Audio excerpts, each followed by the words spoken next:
বিষ্ণু আব্দুল্লাহ ইবনে ওমর রাদিয়াল্লাহু তাআলা আনহু পিঠের মধ্যে একবার চাপড় দিয়ে একবার বললেন, আব্দুল্লাহ, দুনিয়াতে এমন ভাবে জীবনযাপন করো মনে হয় যেন তুমি গরিব, মানে স্ট্রেঞ্জার, এলাকায় নতুন আসছো, কেউ তোমার চেনে না, তুমিও কাউরে চেনো না। অথবা আবিরু সাবিল, মানে traveller, you are a traveller, পথিক। এইভাবে থাকো। ধরো একটা জায়গায় গেছেন, কেউ আপনার চিনে না, জানে না, ওই জায়গায় আপনি বাড়িঘর করবেন?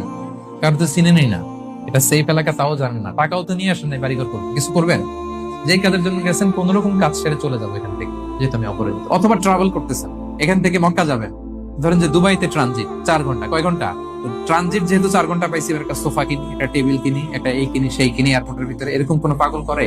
তাহলে 4 ঘন্টা ট্রানজিটে কি করেন? এই চা খাইতে খাইতে, মসজিদের ভিতরে 2 রাকাত নামাজ পড়তে পড়তে, ওয়েটিং এরিয়াতে বসে পত্রিকা পড়তে পড়তে কোন রকম কাটায় দেওয়া, কি বলেন? নাকি ওইখানে সোফা টোফা, বাড়ি ঘর, এটা সেটা কিনা শুরু করেন 4 ঘন্টার জন্য? এরকম কোন পাগল আছে এরকম? আবিরু সাবিল।